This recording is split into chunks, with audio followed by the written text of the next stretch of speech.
வணக்கம் மகர ராசி நண்பர்களே. வரக்கூடிய சித்திரை மாதத்தில் உங்களுக்கு எந்த மாதிரியான பலன்கள் கிடைக்கும் அப்படிங்கிறத தான் இந்த வீடியோ பதிவில் நாம் இப்போ பார்க்க போகிறோம். முதலாவதாக குரு பகவானவே பார்ப்போங்க. குரு பகவான் ஏற்கனவே உங்களுடைய ராசிக்கு 12ஆம் அதிபதி தான். அவர் 4வது ராசியில் தான் இருந்தார். பொதுவாக 12வது அதிபதி 4வது ராசியில் இருந்தால் ஒரு சிலருக்கு வீடு கட்டி கொடுப்பார், வாகனமெல்லாம் வாங்கி கொடுப்பார். அதே மாதிரி ஒரு சிலருக்கு வீடு கட்டுறதுல பிரச்சனை பண்ணுவார், வாகனங்களில் விரயங்களை ஏற்படுத்தி விட்டுருவார். அப்போ வாகனங்கள் சேதாரமாயிரும். சிலருக்கு சொத்தில் சேதாரமாகும்.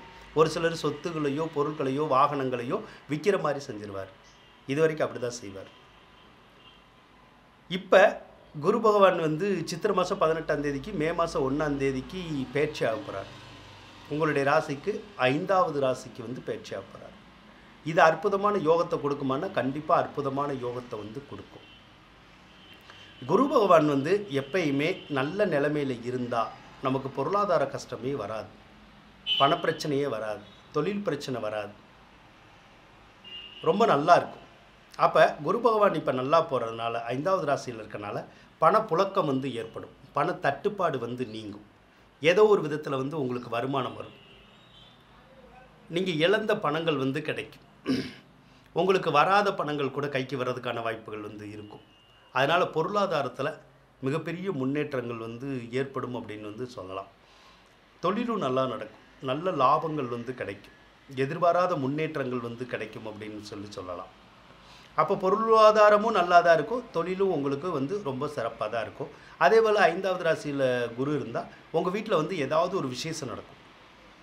உங்கள் வீட்டில் காது குத்து வைக்கலாம், சடங்குகள் வைக்கலாம், வீடு பால் காய்ச்சி வைக்கிறது, அந்த மாதிரிலாம் செய்யலாம். ஆக சுபகாரியங்கள் ஏதாவது நடக்கணும்னு இருக்கும். ஒரு வருடத்துக்குள்ளே சுபகாரியங்கள் ஏதாவது நடக்கும். உங்கள் வீட்டில் யாருக்காவது திருமணம் ஆகலைன்னா திருமணம் ஆகும். உங்கள் வீட்டில் யாருக்காவது குழந்தை பாக்கியம் இல்லைன்னா குழந்தை பாக்கியம் கிடைக்கிறதுக்கான வாய்ப்புகள் வரும். ஆக குருனால் ஏகப்பட்ட நன்மைகளை நீங்கள் பெற போகிறீங்க அப்படின்னு சொல்லலாம். அதே நேரத்தில் சனி பகவான் உங்களுக்கு 2வது ராசியில் தான் இருக்கார், பாதச்சனியாக தான் இருக்கார். அப்போ 7.5 சனி ஓடிக்கிட்டு இருக்கு. அப்போ 7.5 சனி ஓடிக்கிட்டு இருக்கும்போது நமக்கு சிரமங்கள் இருக்கும். ஆனால் குரு பகவான் 5வது ராசியில் இருந்தால் அவ்வளவா சிரமங்கள் இருக்காது, மிகப்பெரிய கஷ்டங்கள் இருக்காது. அப்போ சனி பகவானுடைய தாக்கம் நமக்கு குறையும் அப்படின்னு நம்ம சொல்லலாம். சரிங்களா? அதனால் 7.5 சனி இருக்கே அப்படின்னு சொல்லி நீங்கள் ஒன்றும் பயப்படணுங்கிற அவசியம் இல்லை. ஆனால் பொதுவாக 7.5 சனி போகிற போது தான் நமக்கு சிரமங்களை கொடுக்கும். அதாவது அந்த கடைசி பகுதின்னு சொல்கிறோம்ல, பாதச்சனி, அந்த டைமில் தான் கொஞ்சம் அதிகமான சிரமங்கள் இருக்கும். அதனால் எதை செஞ்சாலும் கொஞ்சம் யோசிச்சு செய்யுங்க. ஒரு முறைக்கு பல முறை யோசிச்சு செய்யுங்க. அப்படி யோசிச்சு செஞ்சீங்கன்னா கண்டிப்பாக வெற்றிகள் உங்களுக்கு கிடைச்சிடும்.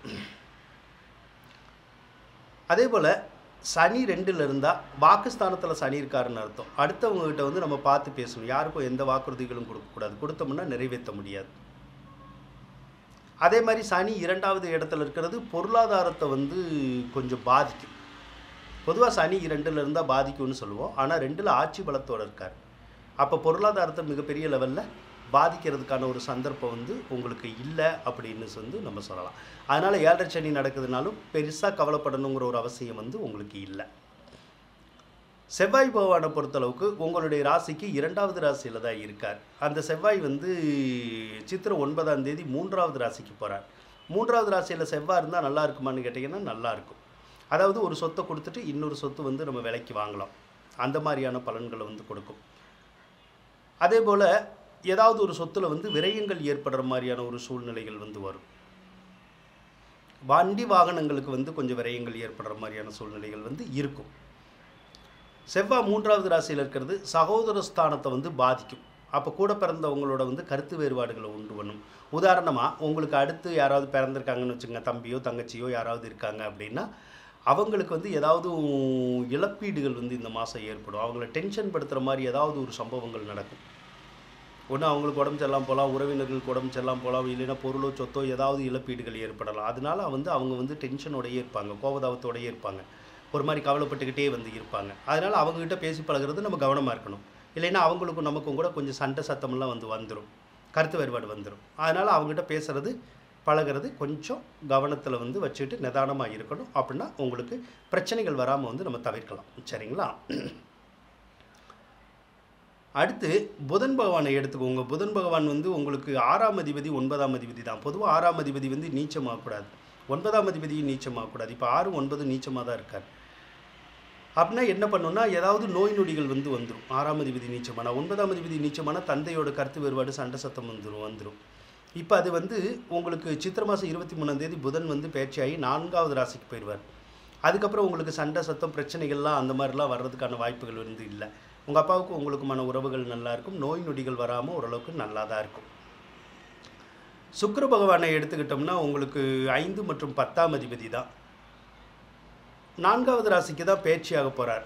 சித்திரை மாதம் 12ஆம் தேதி பயிற்சி ஆகிறார் மேசராசிக்கு. அப்போ சுக்கிரன் வந்து 4வது ராசிக்கு போனால் சிலருக்கு வீடு கட்டுற யோகம் வரும், சிலருக்கு வாகனம் வாங்குகிற யோகம் வரும், வீடு புதுசாக வாங்கக்கூடிய யோகங்கள் வரும், வீடு திருத்தக்கூடிய யோகங்கள் வரும், எலக்ட்ரானிக் சாதனங்கள் எல்லாம் வாங்குகிற மாதிரியான சந்தர்ப்பங்கள் வந்து இந்த மாதம் வந்து உங்களுக்கு வரும். ஆனால் 5ஆம் அதிபதி 4வது ராசியில் இருந்தால் பெற்ற பிள்ளைகள்னால ஏதாவது விரைய செலவுகள் வர்றதுக்கான ஒரு சந்தர்ப்பம் வந்து உங்களுக்கு இருக்கும். ஆனால் சுக்கிரன் வந்து 10வது இடத்தையே பார்க்குறனால, தொழில் ஸ்தானம் அப்படிங்கிறனால 10வது இடம், அப்போ ஒரு சிலருக்கு தொழில் தொடங்கணுங்கிற எண்ணங்கள் வரும் புதுசாக. சரிங்களா? ஆனால் தொழில் தொடங்கணும் அப்படின்னா நீங்கள் நல்ல தசாபுத்தி இருந்தால் தான் தொழில் தொடங்கிக்கணும். ஏன் அப்படின்னா உங்களுக்கு 7.5 சனி வேறு ஓடுதில்ல. அப்போ தேவையில்லாமல் ஏதாவது தொழிலை செய்ய வச்சு நம்மளை கஷ்டப்படுத்தி விட்டுரும். அதனால் உங்களுக்கு நல்ல தசாபுத்தி ஓடிச்சு அப்படின்னா பண்ணுங்கள். பொதுவாக 12வது இடத்துக்குடைய தசாபுத்தி நடந்துச்சுன்னா தொழில் தொடங்கணும்னு இருக்கும், ஆனாலும் தொடங்காதீங்க. கொஞ்ச நாள் வெயிட் பண்ணி தொழில் தொடங்குங்க, அதுதான் வந்து உங்களுக்கு நல்லது. சரிங்களா? சரி. அதே மாதிரி ராகு பகவானும் 3வது ராசியில் தான் இருக்கார். ராகு 3வது ராசியில் இருக்கக்கூடாது. ராகு 3வது ராசியில் இருந்தால் நன்மை செய்யும், அதாவது எதிர்பாராத யோகங்கள் வந்து நமக்கு கிடைக்கும், சில வெற்றி வாய்ப்புகள் வந்து உங்களுக்கு கிடைக்கும். சரிங்களா? ஆனால் சகோதர விஷயத்தில் வந்து பாதிக்கும். கூட பிறந்தவங்க விஷயத்தில், கூட பிறந்தவங்களோட நமக்கும் அவங்களுக்கும் பகை வரும், இல்லைன்னா கூட பிறந்தவங்களுக்கு வந்து உடல்நிலையை வந்து பாதிக்கும். ஏதாவது வந்து உடம்பு சரியில்லாமல் போகும் அவங்களுக்கு. அந்த மாதிரியான தொந்தரவுகளை மட்டும் ராகு பண்ணுவார். கேதுவை பொறுத்தளவு 9ல் தானே இருக்கார். 9ல் இருந்தால் தந்தையை பாதிப்பார்னு அர்த்தம். அப்போ தந்தைக்கும் நமக்கும் கருத்து வேறுபாடு வரும், இல்லைன்னா தந்தைக்கு உடம்பு சரியில்லாமல் போகும். இந்த பலன்களை தான் வந்து கேது கொடுப்பார். அடுத்து சூரியனை எடுத்துக்கிட்டோம்னா, சூரியன் வந்து உங்களுக்கு அஷ்டமாதிபதி தான். அஷ்டமாதிபதியான சூரியன் இந்த மாதம் வந்து உச்சம் பெற போகிறார் 4வது ராசியில். அஷ்டமாதிபதி எப்பயுமே உச்சம் பெறக்கூடாது. சரிங்களா? ஏன்னா அஷ்டமாதிபதி வந்து கஷ்டத்தை கொடுக்கக்கூடிய ஒரு கிரகம், பிரச்சனைகளை தூண்டி விடுற கிரகம். அப்போ என்ன பண்ணுவார், நம்மளுடைய சொத்து பத்துக்களில் தான் பிரச்சனை பண்ணுவார், நம்மளுடைய தாயார் விஷயத்தில் பிரச்சனை பண்ணுவார், வண்டி வாகன விஷயத்தில் வந்து பிரச்சனை பண்ணுவார். இப்போ ஏற்கனவே ஒரு சொத்து வாங்கியிருப்போம், அட்வான்ஸ் கொடுத்துருப்போம், ஆனால் கரையை முடிக்க முடியாது. அந்த மாதிரியான தொந்தரவுகளை வந்து செய்வார். ஒரு சிலர் வந்து பாகம் பிரிக்கணும்னு நினைப்பாங்க, சொத்தை பாகம் பிரிக்க விடாது. ஆனால் இந்த செயல்கள் எல்லாமே ஒரு மாதம்தான் இருக்கும், சித்திரை மாதம் மட்டும்தான் இருக்கும். வைகாசி மாதம் வந்து உங்களுக்கு சொத்துல பிரச்சனை எல்லாம் வராது, தாயார் வகையில் பிரச்சனை வராது. ஏன்னா அப்போ வந்து சூரியன் வந்து கொஞ்சம் பலத்தை இழந்துருவார், 5வது ராசிக்கு போயிடுவார்.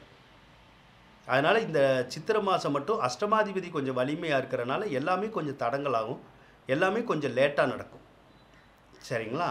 இதை தான் வந்து இந்த சித்திரை மாதத்தில் உள்ள கிரகநிலைகள் வந்து உங்களுக்கு கொடுக்கும். ஆக மகர ராசியை பொறுத்தளவு சித்திரை மாதத்தில் பல கிரகங்கள் நல்லா இருக்கிறனால 7.5 சனி நடந்த போதும் உங்களுடைய வாழ்க்கை நல்லாவே இருக்கும் அப்படின்னு சொல்லி கோரிக்கொண்டு விடைபெறுகின்றேன். நன்றி, வணக்கம். மகர ராசிக்காரர், உங்களுக்கு இந்த வீடியோ பிடிச்சிருந்தால் லைக் பண்ணுங்கள், ஷேர் பண்ணுங்கள், மறக்காமல் சப்ஸ்கிரைப் பண்ணுங்கள். நன்றி மகர ராசி நண்பர்களே.